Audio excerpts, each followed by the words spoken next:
What's good, everybody?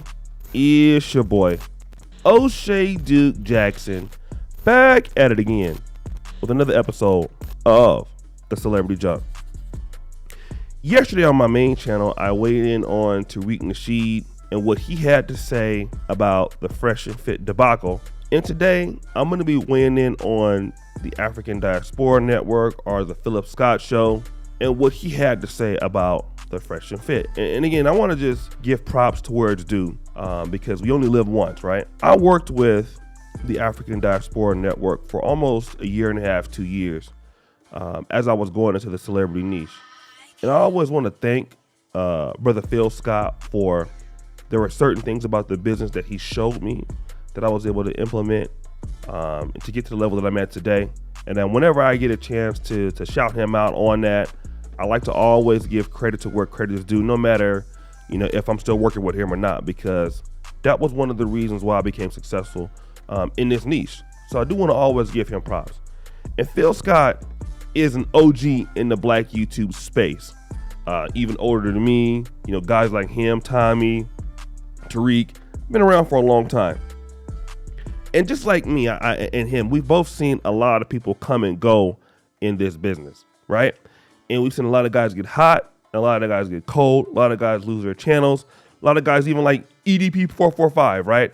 A guy like that, who's hot and then obviously out of the business. And I want to talk about what Phil said about Fresh and Fit. Initially, he didn't like them, didn't like their podcast. He didn't want to come off as no hater.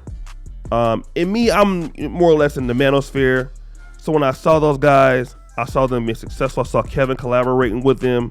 So that was enough for me to try to give them a green light. Not that I had anything against them, but they were working with Kevin. Kevin's my guy. I felt the same way. But Phil saw the same thing that I saw. You're bringing the girls on there. You're giving them alcohol. The girls can't handle alcohol. You get into arguments with them. You kick them out. And he noticed something. He noticed the investment that they had in the business, the Shure mics, the setup and all that. But he said something that was pretty interesting, that those girls are the ones that make the show, that Myron and Fresh are not strong enough to have a podcast by themselves. Now, I do like how Fresh and Fit run the business, and they're pretty good at it. But if we're going to be honest, Phil is right. Without those girls, without Kevin Samuels, without other collaborations, without the Kodak Blacks coming, nobody watches them. You can see that the difference is tremendously not the same when you have both of them on the podcast. So people are there to watch the interactions with the girls, okay?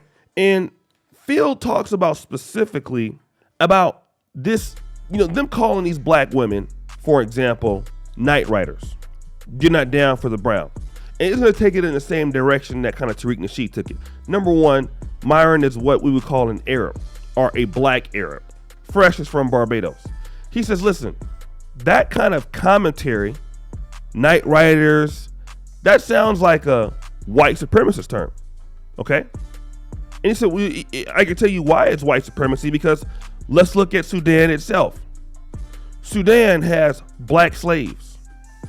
And the racism in Sudan was so strong that they had a civil war, and there was a South Sudan created for the blacks, which is right here true because it borders right next to Congo and Uganda.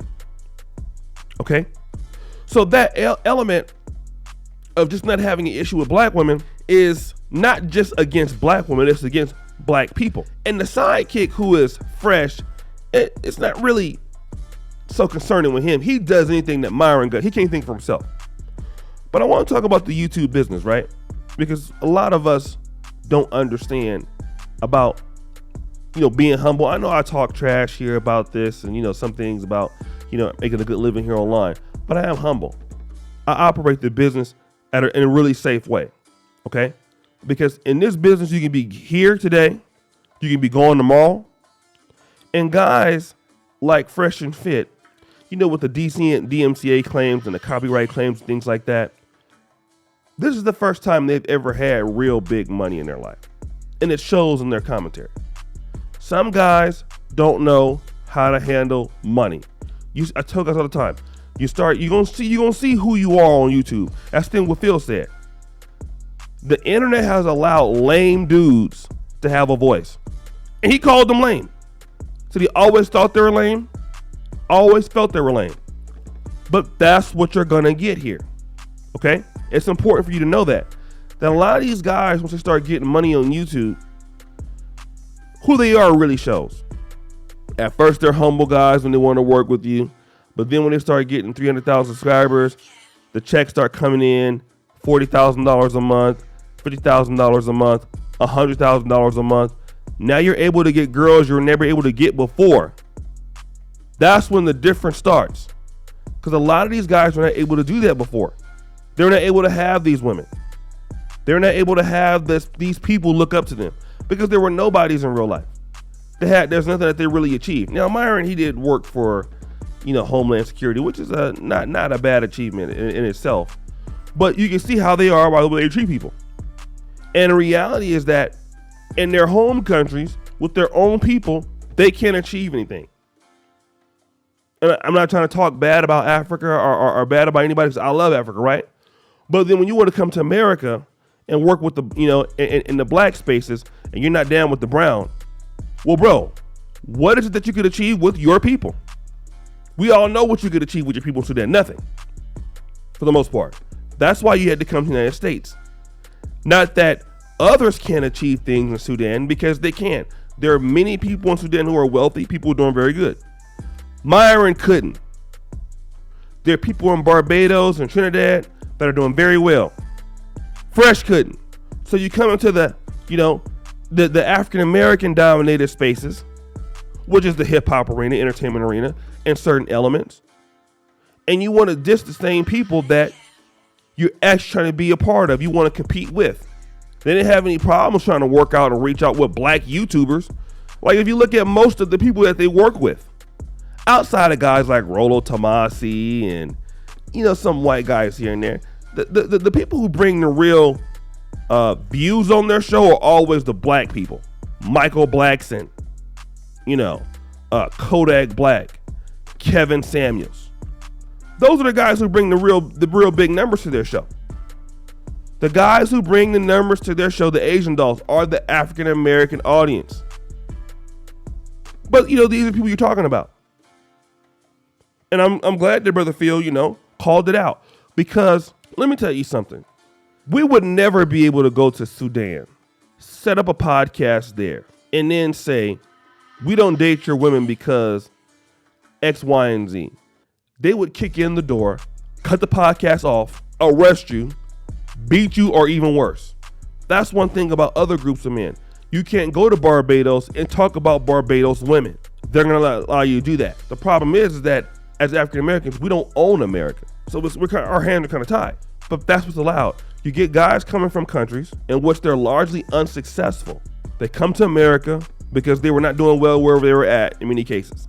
Now, the elites in every country are doing well. They come to America, they get on, and then there's that element, and it's not all brothers and sisters from other places, because many of them are not like that. But you do have some. They come over to talk about black people, talk about black America, talk about black women. And, really you're talking about the same group of people that make it possible for you to even have a podcast. If it wasn't for the African American ladies and men, you guys wouldn't even have attraction. Those are the people who open the doors for you to even be there in the first place, to even get into the lane. But guys, what do you think? It's your boy, O'Shea Duke Jackson, back at it again with another episode of The Celebrity Junk. I really appreciate you for all that you do. Subscribe, hit the bell. Check out the first comment at the top. And as you know, the buffoonery remains an all-time high. I'm out.